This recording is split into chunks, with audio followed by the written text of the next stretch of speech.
Ya, kami sangat terbuka. Ini, Pak, ini NTB, Pak Gubernur NTB barangkali gubernur yang paling aktif di media sosial. Seluruh OPD itu juga ikut di media sosial. Iya. Artinya kita ingin mendengar semua ide-ide baik keluh kesah masyarakat itu secara proporsional. Kita tidak, pemerintah provinsi ini sangat terbuka dan tidak anti kritik, tapi mari kita tetap dalam koridor nilai-nilai santunan.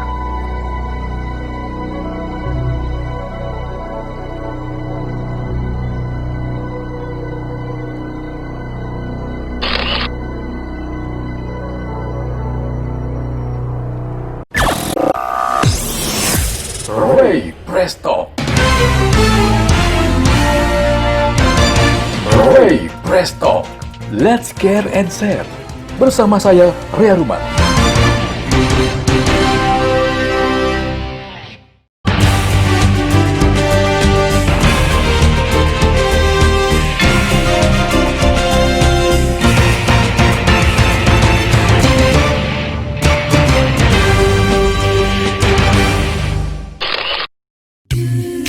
Assalamualaikum warahmatullahi wabarakatuh. Halo podcaster, saya Ria Ruman hadir lagi menjumpai Anda di obrolan hangat dan segar Ray Presto. Semoga semuanya dalam keadaan sehat walafiat dan tetap semangat. Pada episode kali ini, podcaster, saya akan mengajak podcaster berbincang-bincang, mengkritisi sejumlah kebijakan pemerintah Provinsi NTB berkaitan dengan adaptasi kebiasaan baru di musim pandemi Corona. Nah, guest speaker, bintang tamu saya kali ini adalah Kepala Dinas Komunikasi dan Informatika, Statistik dan Persandian Provinsi NTB, Bapak Igede Putu Aryadi. Dan kini saya telah terhubung dengan beliau melalui saluran telekonferensi. Halo Pak Kadis. Selamat pagi, Pak. Om Swastiastu Pak Kadis. Swastiastu, salam sejahtera, salam sehat dari kami. Ken kabari Pak Gadis. Baik. Ya, jadi podcaster Bapak Igede Putu Aryadi adalah sosok yang tidak asing lagi, terutama di kalangan pegiat pers dan tentu praktisi media. Karena beliaulah ujung tombak penyebarluasan informasi seputar kebijakan pemerintah Provinsi NTB. Bukan begitu Pak Gadis?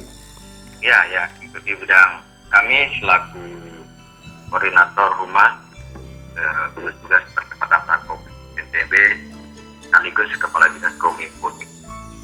Ya, yang pasti saya terlebih dahulu mengucapkan selamat dan sukses atas peluncuran aplikasi silaturahmi virtual yang bernama Semeton apa Semiton? Ini mana yang pas menyebutnya ini? Artinya sistem meeting online. Sistem meeting online ya Pak Kadis ya? Ya. Semeton. Kita singkat menjadi akronimnya Semeton. Semeton ya. Pendekatannya budaya, Semeton kan sahabat, Semeton juga saudara kan. Siap. Ya, jadi sebelum membahas lebih jauh bagaimana strategi kebijakan Pemprov menghadapi pandemi global, boleh diceritakan dong Pak Kadis, apa hebatnya aplikasi ini, Semeton ini? Sebenarnya aplikasi ini ya sebenarnya mirip saja dengan aplikasi lain yang sekarang banyak digunakan oleh masyarakat, terutama Zoom dan aplikasi virtual lainnya untuk meeting virtual. Hanya saja ini kami sengaja ciptakan oleh tim SDM internal Diskominfo Provinsi NTB, sebuah karya dari Provinsi NTB yang bertalenta di bidang IT terutama, itu untuk mengatasi situasi pandemi ini sebenarnya. Di bulan Maret pertama kali kasus pandemi COVID-19 ditemukan di NTB, itu kita kan berhadapan dengan situasi yang keterbatasan. Kita tidak boleh melakukan pertemuan secara tatap muka, kita tidak boleh berkerumun dan lain sebagainya. Satu-satunya media yang harus ada di tengah keterbatasan itu adalah teknologi informasi yang bisa menghubungkan kita dalam berkomunikasi, bersosialisasi dengan masyarakat, yaitu aplikasi secara meeting bisa kita bertemu secara virtual. Nah, kalau kita menggunakan aplikasi yang berbayar, yang sudah banyak dijumpai di Play Store, di Android dan lain sebagainya, itu satu sisi kita harus mengeluarkan biaya besar. Sisi yang kedua, bahwa dari sisi keamanan informasi, memang aplikasi ini tempatnya di negara asing, itu juga ada kendala keamanan sebenarnya. Kita juga sudah banyak mendengar atau membaca dan informasi dari aparat keamanan terkait bahwa memang aplikasi ini satu sisi bisa membantu, tapi dari sisi lain ada hal-hal yang perlu kita lindungi dari sisi keamanan. Semacam. Oleh karena itu, tim kami membuat satu aplikasi yang sederhana, yang dari sisi keamanannya bisa kita jamin.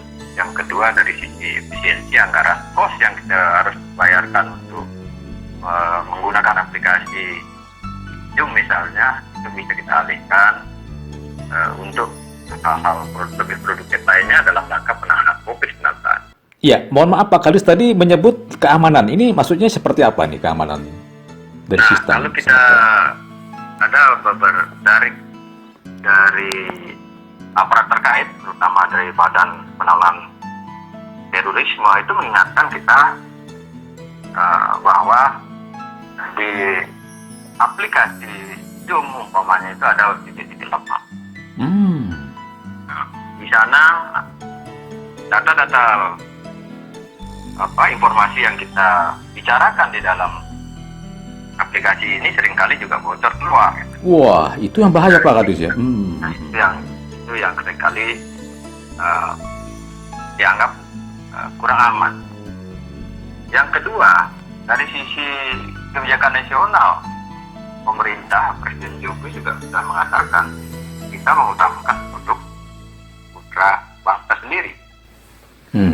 Nah, inilah kenapa kalau kita punya potensi, ya kita gunakan potensi kita dulu lah, produk kita.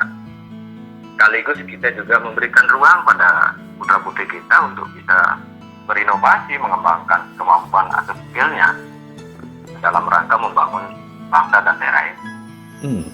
Ini kalau boleh saya sebut, apakah ini yang pertama ya di Indonesia atau ada aplikasi jenis yang diciptakan putra daerah? Ini kayaknya yang pertama setahu saya Pak Kadis. Ya, kalau di NTB kita menggunakan ini, yang kita gunakan sejak bulan Maret kemarin. Tentu memang ada perbaikan-perbaikan terus dalam dari sisi aplikasinya, upgrade-nya gitu.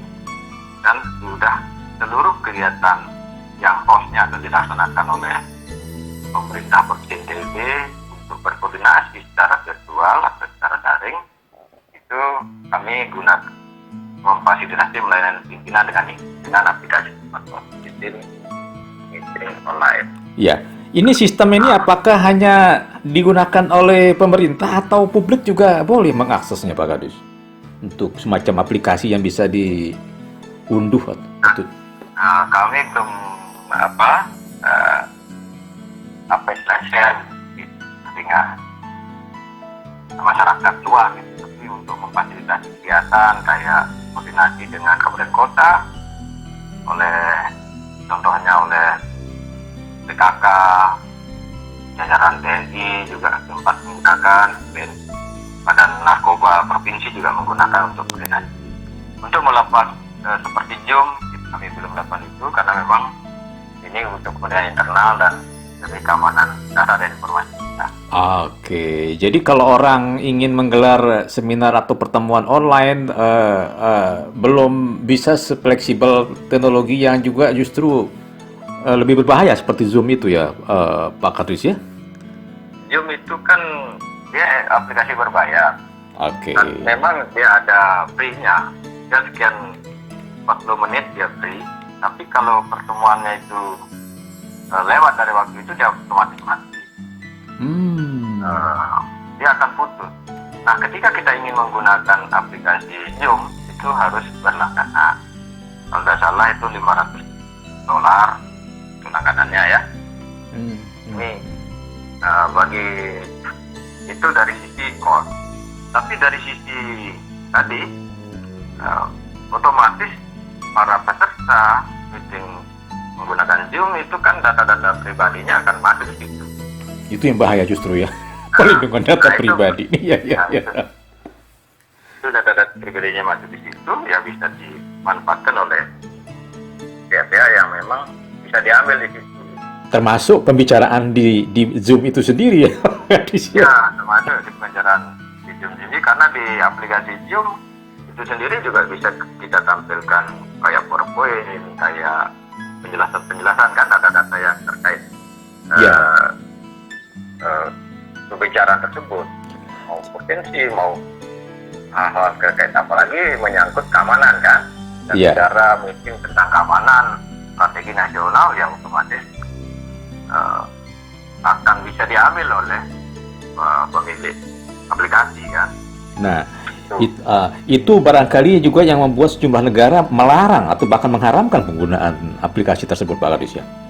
Ya, secara nasional Telkom juga sudah membuat satu aplikasi yang memang buatan kita gitu. Ya, kayaknya di Sekretariat Negara juga sudah mulai menggunakan yang dibuatan Telkom ya, buatan Indonesia. Dan kalau Badan Penanggulangan Terorisme Nasional sudah secara tegas membuat surat edaran melarang menggunakan. Apakah tidak ada rencana, Pak Kadis, Semeton ini akan dikembangkan secara luas sehingga masyarakat juga bisa mengaksesnya sebagai aplikasi menggantikan aplikasi sejenis yang justru rentan? Ya, nanti ini kan secara nasional juga sedang mengembangkan. Kami akan melihat kapasitas, sebenarnya kan kapasitas jaringan kita juga harus di-upgrade ya. Ya. Kalau sekarang ini memang kapasitas kita punya 2 room, bisa digunakan untuk ya peserta sampai 100 orang bisa. Nah ini kan menyangkut kapasitas jaringan kita juga, kapasitas server dan lain sebagainya. Kan kita tunggu dari pemerintah kita nasional mengembangkan sistem informasi ini yang sedang memang dibangun oleh kementerian terkait di pusat, Kominfo maupun Telkom. Kita akan mengikuti itu. Kita juga apa yang kita bisa lakukan di NTB saat ini adalah bagaimana kita memperlancar seluruh layanan publik, seluruh kegiatan dalam kita menghadapi pandemi ini bisa berjalan dulu. Itu yang utama sebenarnya kami lakukan saat ini. Selain memang aplikasi yang untuk koordinasi, kami juga mengembangkan sejumlah aplikasi yang berbasis layanan publik. Nah, contohnya yang sedang kami kembangkan saat ini adalah kita membuat sebuah aplikasi marketplace yang disebut NTB Mall. NTB Mall. NTB Mall. Nah, aplikasi ini ya mirip juga dengan aplikasi pemasaran lainnya. Marketplace itu Lazada lain-lain sebagainya. Nanti yang ini kita harapkan menjadi suatu media dalam mempromosikan atau memasarkan produk-produk hasil-hasil kerajinan kita, berbagai produk di NTB. Itu secara online ya Pak Kadis ya? Ya, secara online. Nah ini sedang kami kembangkan. Yang kemarin tanggal 17 Agustus 2020 kemarin sudah di-launching oleh Bapak Gubernur. Nah ini kan karena ini menyangkut aplikasi untuk marketplace, nanti yang mengelola ini adalah memang masyarakat kita yang mempunyai keterampilan di bidang pemasaran. Tentu pemerintah dalam hal ini Kominfo hanya menyiapkan atau memfasilitasi dari sisi teknologi saja. Nanti yang mengisinya itu adalah UMKM. Dari masyarakat kita libatkan. Jadi UMKM. Dari perdagangan nanti memfasilitasi UMKM, ada IKM, industri kecil kita, ada produk-produk yang sudah sekarang ini industri kecil kita kan sudah mencatat sejarah luar biasa. Di 17 Agustus kemarin itu kita Gubernur sudah memamerkan atau melaunching 550 produk industri mesin maupun non mesin yang akan mendukung dalam pengembangan industrialisasi yang ada di NTB. Itu juga yang akan dipromosikan melalui NTB Mall itu. Mall. Ya, NTB Mall. Ya. Ini kan ini salah satu upaya kita bagaimana mengangkat potensi sekaligus membantu memfasilitasi seluruh aktivitas warga agar bisa lebih produktif. Jadi work from home lah mendukung itu ya, bekerja dari rumah. Sekarang ini ke depan dengan adanya pandemi ini kan satu sisi memang menghadirkan beberapa masalah, baik masalah kesehatan, masalah ekonomi karena UMKM kita banyak yang tutup karena harus dibatasi pertemuan kita kan. Betul. Di sisi lain kita juga pandemi ini justru mengajarkan kita agar lebih giat, lebih menemukan ide-ide baik agar kita bisa menemukan ide baik, mencari cara bersahabat dengan pandemi ini. Ya. Salah satu yang kita butuhkan ke depan ini karena sampai saat ini obat maupun vaksin menangani COVID ini belum ditemukan. Ya.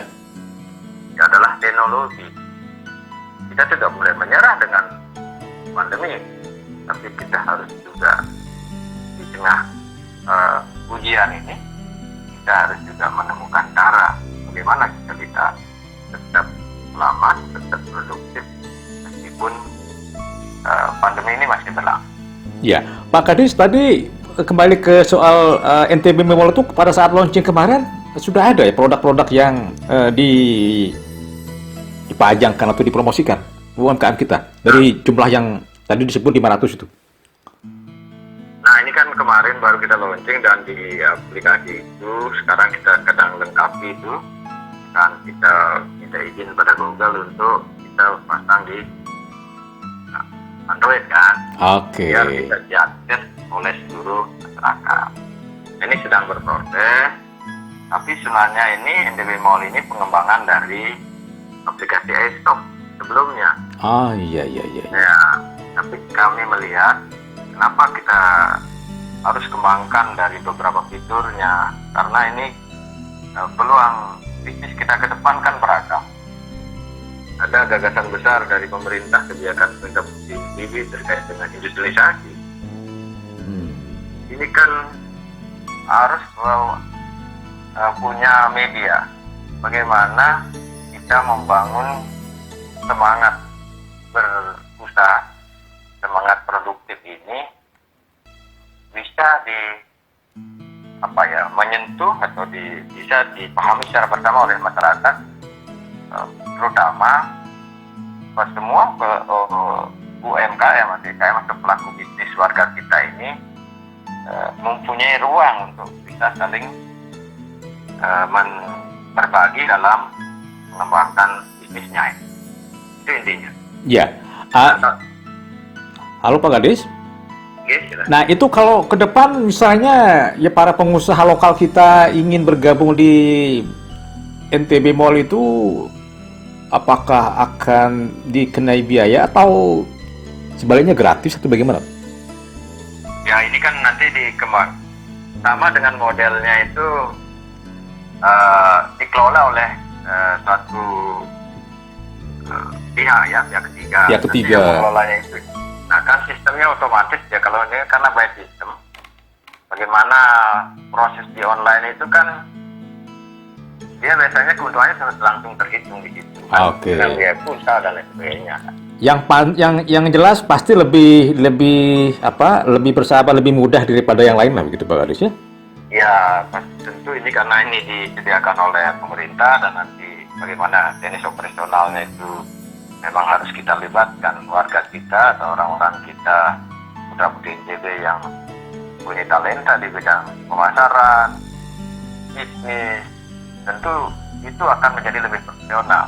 Pemerintah ini kan tangannya terbatas. Tidak boleh pemerintah itu melaksanakan semuanya. Jadi jangan biarkan pemerintah jalan sendirian gitu.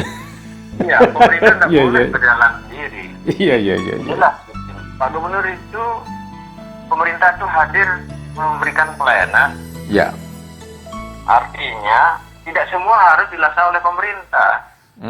Tapi pemerintah itu membuka jalan bagi seluruh warga kita, sesuai dengan kemampuannya berambil peran dalam pembangunan ini menunjukkan Inti Gemilang. Jadi yang paling utama adalah itu pemerintah itu membuka kesempatan dulu. Ya. Membuka jalan itu kan buka kesempatan. Kalau masyarakat kita yang bertalenta diberi kesempatan, kita optimis lah. Saat ini kita sudah mulai sesuatu yang baik.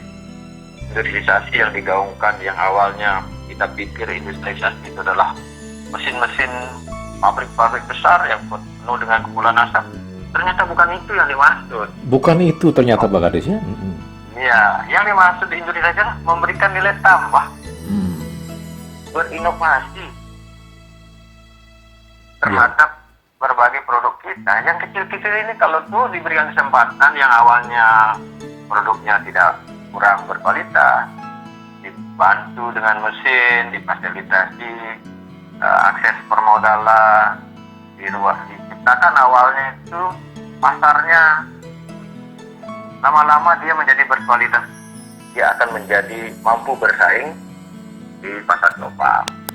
Yeah. Sekarang ini, di awal-awal ini seluruh industri permesinan yang dibuat oleh IKM kita itu akan diserap dulu oleh pemerintah. Inilah pasarnya. Itu digunakan untuk stimulus ekonomi pada berbagai sektor. Banyak kelompok tani kita dibantu oleh Pak Gubernur dengan mesin-mesin produksi atau pasca panen. Itu kan kualitasnya nanti lebih bagus.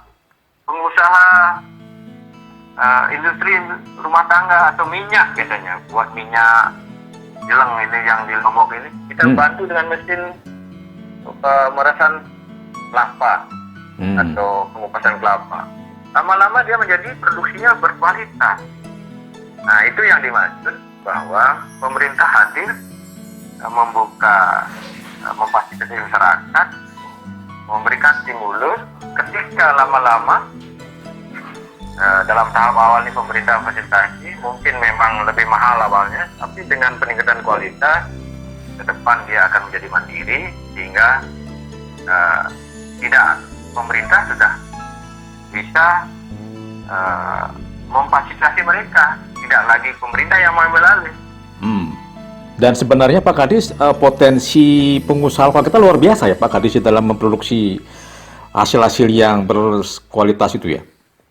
Iya, kalau kita lihat dari kemarin, ketika kita berikan ruang kepada masyarakat, diberikan akses modal awal. Iya. Ya, kita lihat, ya industri mesin kita beberapa ada 20 IKN, industri kecil menengah itu yang difasilitasi, yang dibina oleh STIPA, Badan Teknologi Industri Park yang di bawah Dinas Perindustrian itu. Iya. Kan mampu sampai membuat motor listrik, sepeda listrik yang sampai bisa dipasarkan dan diminati oleh dari beberapa negara. Contohnya Lebui, produksi dari Pak Gede Soekarno, Pak Gede yang di Armada. Iya. Itu kan dipasarkan sampai ke Eropa. Karena memang unik, dia mempunyai meskipun secara dikerjakan secara konvensional atau tradisional, tapi punya nilai-nilai seni. Dan itu tertarik. Apalagi mendapat sentuhan keterampilan lain begitu ya, lebih ya gitu Pak Kades ya? Iya, kalau kita dorong anak-anak muda kita, bukan hanya Lebui, ada di Matrix B yang ada di Bima, itu kita berikan stimulus, berikan ruang dulu. Lama-lama dengan kualitas yang baik, dia akan bisa diproduksi massal. Sehingga kita NTB ini menjadi daerah yang memang industri kita maju. Bukan seperti tadi kita awalnya menyangka industrialisasi itu adalah pabrik-pabrik paling besar. Ternyata bukan itu. bukan itu. Ya, ternyata yang kita bangun adalah bagaimana produk-produk yang kita miliki, inovasi yang kita miliki ini mempunyai nilai tambah.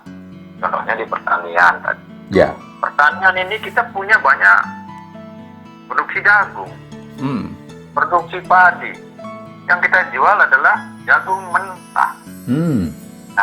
Nah, ke depan kalau kita sediakan ruang investasi untuk anak generasi kita, warga kita, bagaimana jadi produksi jagung yang melimpah, kita bisa bangun mungkin pabrik pakan. Ya. Pabrik pakan ini kan luar biasa prospeknya. Demikian juga kita punya kopi yang besar, banyak kebun kopi dengan kualitas yang bagus. Nah, kalau ini dilakukan stimulus tadi, diberikan ruang, kita lakukan pengemasan, pemasaran. Tidak kita jual dalam bentuk bahan baku yang mentah. Itu nilai tambahnya luar biasa. Dan ini akan membuka peluang kesempatan kerja bagi warga kita. Ya, dan bakal muncul brand-brand baru yang nggak kalah dengan brand-brand luar ya Pak Kadis ya? Iya, malah kita lebih di sini. Kita lihat banyak produk-produk kita yang tidak bisa dibuat oleh orang lain ya? Tempat lain. Gitu. Dan ini yang harus didorong. Nah, optimisme ini harus dibangun. Pemerintah hadir dalam hal ini memfasilitasi warga masyarakat. Ya, dan di sini keberpihakan itu penting. Kita harus proteksi IKM dan UKM kita agar bisa bersaing setelah mandiri, mampu bersaing dan menjadi tuan di negerinya sendiri. Luar biasa. Nah, disinilah saya melihat betapa sangat vital dan strategisnya peran Diskominfo nih Pak Kadis ini dalam menjembatani komunikasi antara pemerintah dengan masyarakat luas ini. Nah, saya tertarik sekali Pak Kadis dengan beberapa inovasi tadi Pak Kadis sebut Semeton, kemudian juga NTB Mall, dan malah sekarang saya juga melihat gebrakan ada desa digital ya Pak Kadis ya. Ini gimana ini? Kan betul, karena ke depan ini salah satu media yang paling vital, mungkin kebutuhan dasar nanti ke depan ini dengan adanya pandemi ini, bahwa apalagi ini momen eranya akan panjang, karena sampai saat ini kita kan belum menemukan vaksin atau obat. Ya. Bagaimana pandemi ini bisa kita selesaikan secara medis, sehingga ke depan satu-satunya media yang harus kita sediakan adalah akses informasi digital ini. Ya. Itu seluruh sektor akan butuh ini, akan butuh teknologi atau digital, baik di bidang pendidikan. Sekarang ini kan sekolah tatap muka belum bisa kita lakukan, semua menggunakan teknologi. Ya. Juga di bidang bisnis, aktivitas bisnis kita lebih banyak, warga kita sekarang belanjanya online. Nah, kalau akses digital ini, infrastruktur digital tidak kita bangun sampai di desa, layanan publik maupun aktivitas sosial, ekonomi, dan budaya masyarakat akan sedikit terhambat. Ya, Pak Kadis.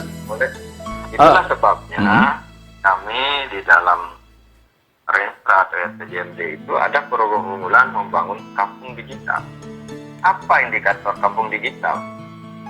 Yang pertama adalah semua kampung kita itu di tahun 2020 hingga 2021 ini harus semua memiliki akses internet atau akses sinyal untuk mendukung ekonomi atau aktivitas komunikasi kita. Nah, saat ini di tahun 2000, di awal tahun 2019 lalu saya masuk ini Kominfo ini, di NTB itu terdata masih ada 211 desa atau area yang belum tersentuh infrastruktur digital atau belum tersentuh sinyal internet, sehingga disebut daerah black spot. Nah, dalam 1 tahun terakhir kami dengan seluruh jajaran dan juga terus berkoordinasi dengan pemerintah pusat bagaimana mengatasi area-area black spot ini, karena ini menjadi hambatan dalam melakukan pelayanan publik maupun dalam pengembangan sosial ekonomi masyarakat. Saat ini data terakhir di NTB itu ada masih 46 desa yang area blank spot tersebar di seluruh kabupaten kota di NTB, dan juga ada sejumlah kawasan, sejumlah titik di kawasan-kawasan strategis di NTB ini yang lemah sinyal. Itu di mana itu? Di mana Pak Kadis, bisa dijelaskan daerah-daerah yang tadi? Ya, spesifiknya. Kami punya data kalau lemah sinyal di kawasan strategis itu di Lombok Tengah pun itu masih ada kawasan lemah sinyal di daerah lingkar Tek Mandalika, desa-desa penyangganya itu ada 11 desa yang masih lemah sinyal. Jadi belum bisa belajar online itu Pak Kadis? Nah, belum bisa. Belum bisa ya. Belum bisa belanja online di situ. Nah, inilah yang harus kita atasi bersama, sehingga bukan hanya belanja online-nya, juga pendidikan daring itu harus jalan. Pak Kadis, ini saya tergelitik ini. Tadi Pak Kadis menyebut kampung digital. Bukannya dulu juga ada kampung media? Ini bedanya di mana ini? Ya. Program ini? Ya. Nah, kalau kampung media dulu, dari sejak tahun sampai dia berakhir di tahun 2018, itu kan mengajak masyarakat mulai dari gaya bertutur itu ke gaya bermudik. Oh begitu, jadi lebih. Di situ bagaimana kita mampu berkomunikasi, mengembangkan ide-ide yang baik itu dalam bentuk tulisan, disampaikan pada pemerintah, dikomunikasikan, sehingga menjadi masyarakat yang memang sadar informasi ya. Oh, lebih ke konten berarti ya kalau yang kampung media ya Pak Kadis ya? Dia lebih kepada penulisan. Oke, ya. Nah, sekarang ini kami kembangkan itu kampung media menjadi kampung digital. Kampung digital. Bahwa kita bisa memanfaatkan teknologi informasi dan juga memanfaatkan seluruh informasi untuk kepentingan-kepentingan yang produktif dan positif. Nah, bagaimana masyarakat bisa menulis atau mengembangkan ide-idenya kalau dia tidak punya akses untuk bisa berkomunikasi dengan warga lainnya atau pemerintah? Oke. Nah, ini kan, di situ letak. Yang kedua, dengan adanya akses digital, kampung digital ini otomatis berbagai pengembangan usaha ekonomi produktif di desa akan bisa kita dorong, terutama di daerah-daerah yang potensial. Contohnya di Samota itu daerah sangat luar biasa. Samota, Teluk Saleh, Pulau Moyo, dan juga kawasan Tambora. Ini daerah yang kaya tapi tidak terakses dengan digital. Ya. Nah ini yang sehingga kalau di situ sudah kita bisa bangun akses digital, kita tinggal mendorong bagaimana memanfaatkan teknologi untuk kepentingan produktif. Bagaimana seluruh informasi yang dikuasai oleh masyarakat bisa dimanfaatkan untuk hal-hal yang positif, kan itu. Ya, Pak Kadis.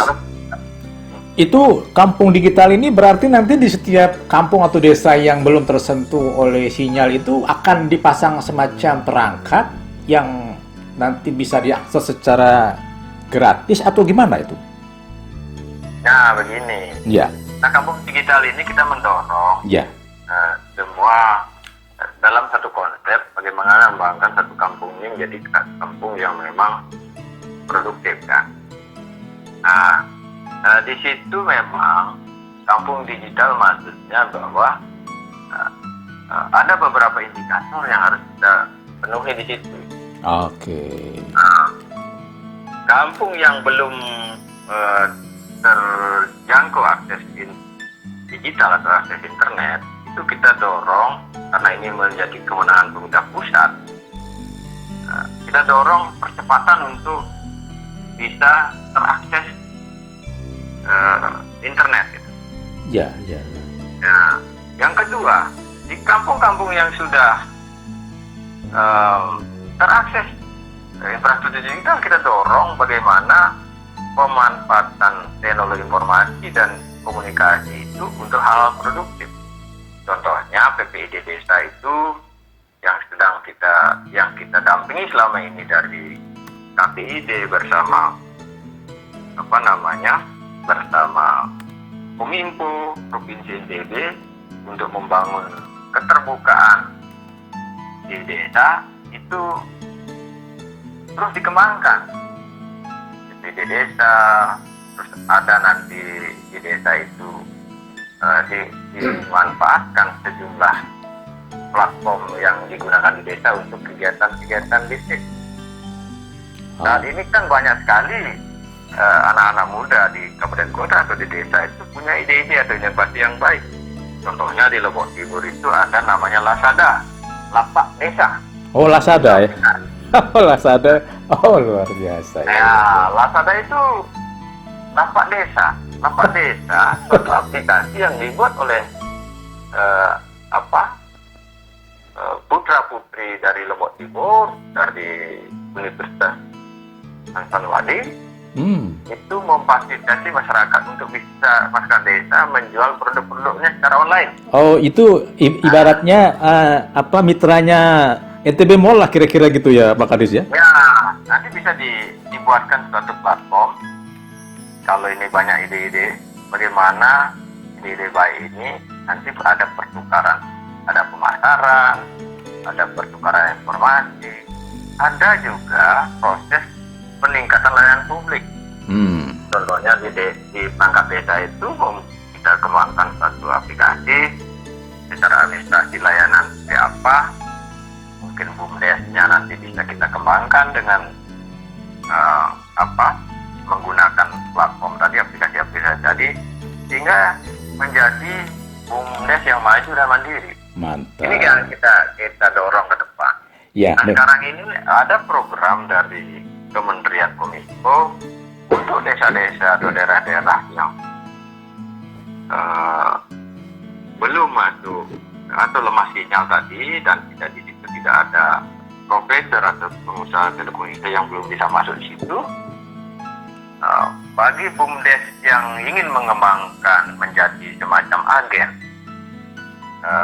atau provider penyediaan kuota internet, itu bisa ada program dari Kominfo BUMDes dalam program Desa Mandiri Internet. Nanti BUMDesnya itu yang menyediakan seluruh perangkat itu, sehingga nanti dia yang mengembangkan usaha sebagai pengusaha telekomunikasi sektornya. Nanti dibina oleh kementerian bersama kami, sehingga kebutuhan untuk dukungan digital tadi dalam rangka pengembangan sosial ekonomi pelayanan publik itu nanti dipenuhi oleh BUMDes, sehingga keuntungan dari BUMDes itu kembali kepada desa. Ya. Ya, itu konsep. Ya, jadi kalau saya amati berarti ini sesungguhnya implementasi dari apa yang disebut dengan kebijakan tol langit itu ya Pak Kadis ya? Yang oleh... Ya, artinya ya salah satunya itu. Kan sekarang ini kalau pusat ini bilang tol langit Tol langit nah, ya. Iya. Dia palapering namanya. Palapering itu hanya belum semuanya bisa menjangkau seluruh area di desa, karena kondisi topografis atau geografis kita kan berbukit-bukit. Nah, ini yang perlu tambahan penguatan repeater dan lain sebagainya. Nah, ini disinilah mungkin BUMDes bisa masuk. Oh iya. Tadi bayangan saya Pak, Iya, iya. Sehingga BUMDes mengambil peran ini, sehingga perputaran ekonomi kita itu dengan dukungan tadi, dukungan teknologi informasi tadi, produktivitas di desa akan bisa bangkit. Disinilah yang disebut kampung digital itu yang kami maksud. Ya. Ini harapan ini. Ya. Rancangan kita ke depan seperti itu. Terus gimana membangun sinergi dengan kabupaten kota Pak Kadis untuk mewujudkan desa atau kampung digital ini supaya Betul ini yang sedang kami koordinasikan dengan dinas pemerintahan desa di provinsi. Karena datanya ada di situ, kita akan sosialisasi bersama turun untuk kabupaten kota. Tentu nanti karena ini kaitan desa, di situ ada desa ini kalau kita lihat dari sisi pemerintahan merupakan satu daerah otonomi murni yang ada paling depan. Desa itu mempunyai dana desa, juga punya sistem pelaporan harusnya. Nah, inilah yang kita dorong bagi desa-desa yang belum terakses internet. Kita dorong BUMDes yang memenuhi syarat untuk bisa mengambil peran di situ.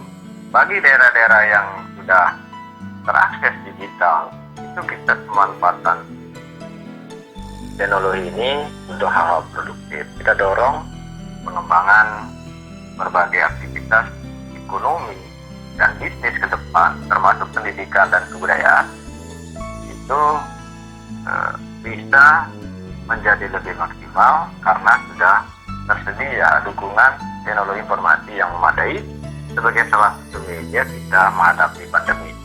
Ya, Pak Kadis, ini kira-kira berapa lama ini target kampung digital ini bisa dinikmati oleh masyarakat? Ya, oke. Nah, di dalam RPJMD revisi yang sedang kita lakukan sekarang ini, itu menjadi salah satu program unggulan pemerintah provinsi. Ya mudah-mudahan yang pertama yang kita targetkan ini adalah bagaimana kita menuntaskan di NTB ini desa atau area yang masih blank spot atau belum tersentuh sinyal digital. Nah, kalau yang sisi yang lain, kita memang sudah melakukan beberapa langkah dari kemarin. NTB ini daerah pertama yang mendorong terbentuknya PPID desa itu. Bagaimana kita membangun transparansi di jajaran pemerintahan yang akhirnya dengan transparansi itu kita harapkan muncul partisipasi. Pemerintah Provinsi NTB membuka keran komunikasi yang seluas-luasnya kepada seluruh masyarakat. Kami punya layanan yang namanya NTB Care. Aplikasi NTB Care itu masyarakat bisa melaporkan atau menyampaikan apapun kepada pemerintah Provinsi NTB secara langsung melalui real time, itu melalui aplikasi yang sudah bisa diakses di HP atau handphone Android masing-masing. Itu NTB Care, masyarakat bisa melaporkan atau menanyakan sesuatu yang terkait dengan kebutuhan atau kepentingannya di desa atau di tempat masing-masing. Ya, jadi ini sekaligus menjawab sejumlah selentingan yang menyebut bahwa pemerintah daerah dalam hal ini Pemprov NTB tidak transparan dan tidak terbuka ya Pak Kadis ya? Ya, kami sangat terbuka. Ini NTB, Pak Gubernur NTB barangkali gubernur yang paling aktif di media sosial. Iya, ya itu saya akui ya. Iya betul. Iya. Seluruh OPD itu juga ikut di media sosial. Saya belum pernah melihat juga Kadis malah seaktif Pak Gubernur ya untuk bermedsos itu ya. Iya. Artinya kita ingin mendengar semua ide-ide baik keluh kesah masyarakat itu secara proporsional. Pemerintah provinsi ini sangat terbuka dan tidak anti kritik, tapi mari kita tetap dalam koridor nilai-nilai santunan. Dan itu kita harapkan.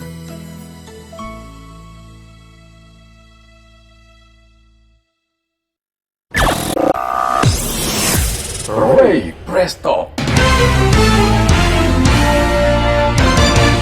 Ray Presto. Let's care and share. Bersama saya, Ria Ruman.